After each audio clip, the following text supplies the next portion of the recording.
The biggest ego trip going is getting rid of your ego. Your ego doesn't exist. There's nothing to get rid of. You've heard something like this before, maybe from Watts himself, and something in you agreed, deeply even, and then nothing changed. You remembered. That wasn't the problem, because something kept moving underneath the understanding, quiet and persistent, completely unbothered by what you just heard.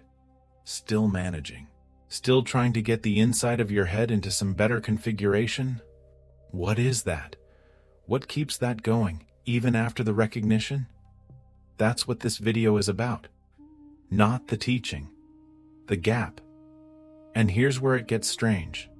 The obvious move, when you notice the managing is happening, is to stop managing, to see it clearly and step back from it. And for a moment, that works.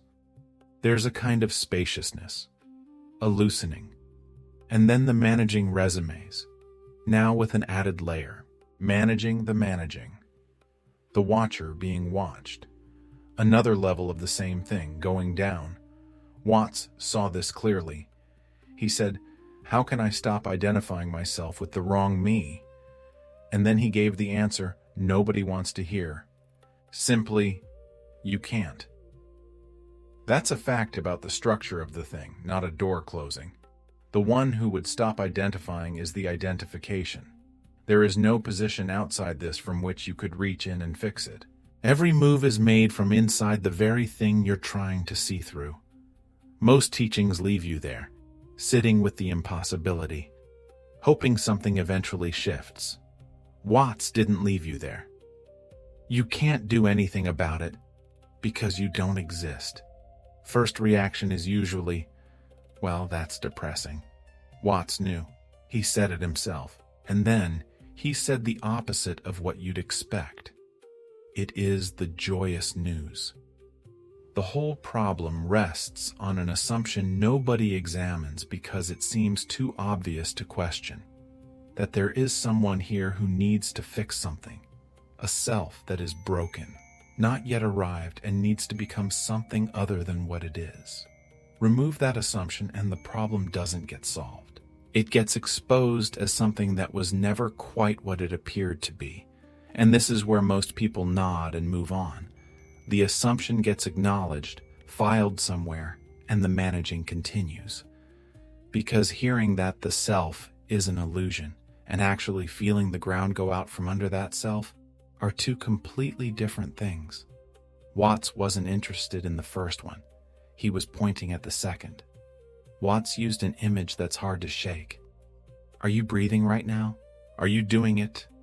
Are you organizing the mechanics, deciding when to inhale, running the whole operation?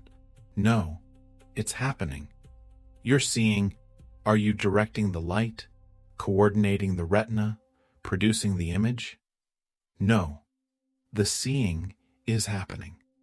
Thoughts are appearing, not being generated by a thinker who decided to think them. Appearing the way weather appears, without anyone in charge of the weather. May I introduce you, Watts said. This is yourself. The self you've been trying to improve was never in the room. This was the happening of it all, occurring the way a river flows, not because something is pushing it, but because that's what rivers do. Right now, something is breathing. Something is hearing these words and processing them and producing responses to them. And whatever is doing all of that, it isn't consulting you. It isn't waiting for your permission. It's already happening, the way it has been happening every moment of your life, with or without your involvement. The response that follows is always the same.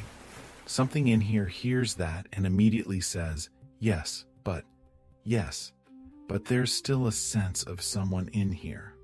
What do I do with that feeling? That yes, but is what Watts was pointing at. The mechanism itself, running, automatic, completely unbothered by the understanding. And I've noticed the yes but gets more sophisticated the longer you've been at this. Early on it sounds like resistance. Later it starts sounding like discernment. like you're carefully evaluating the teaching rather than defending against it. But the function is identical. Something in here is protecting its own existence by engaging with the argument about its existence, without any awareness that that's what it's doing. So, what was Watts actually saying? What Watts was saying had nothing to do with dissolving the ego or deepening the understanding. It was stranger than that. He was saying the controller you believe in was always a grammatical convenience mistaken for a fact. We have a grammatical rule that verbs have to have subjects, but that's just a grammatical rule. It isn't a rule of nature. In nature, there is no knower. There's just knowing. Think about what that actually means. The whole architecture of the spiritual project rests on a subject. The one in here who is doing or not doing, awake or asleep, making progress or stuck. Every attempt to observe thoughts assumed an observer. Every attempt to let go assumed a holder. That subject was the foundation of the entire thing, and Watts is saying it was a grammatical habit, a rule about sentences that got imported into experience and mistaken for something real. Verbs need subjects in English. Experience doesn't. Knowing doesn't require a knower any more than raining requires a rainer. Those are just the rules of the language used to describe it, and somewhere along the way the description got confused with the thing itself. There is no thinker. Thinking is happening. What you took to be the one running the experience is part of the experience, appearing and passing like everything else, with no more authority over what comes next than a cloud has over wind.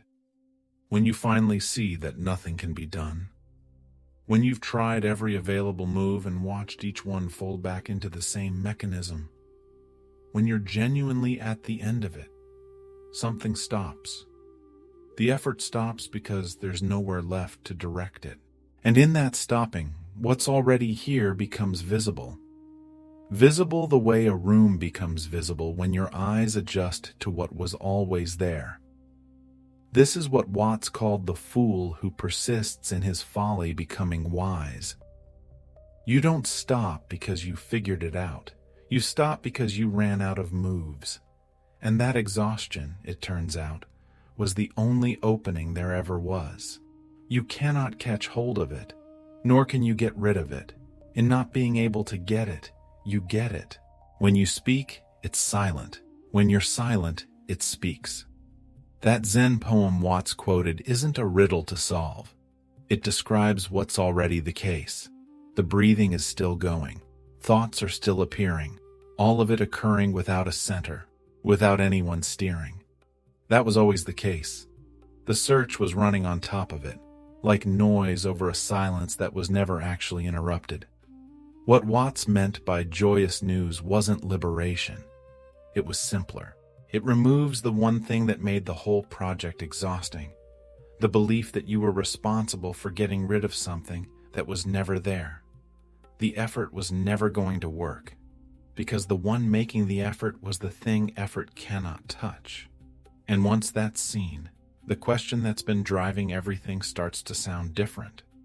The question shifts. How do I get rid of this? Assumes a someone who could. Why can't I make progress? Assumes a destination. What's left when those two collapse is quieter than either of them. Stranger. If the searching has been happening on its own, occurring the way breathing occurs, without a real author behind it, then who exactly has been tired? That's the only question here with any actual weight. Look at it directly before the next movement begins. Who has been tired?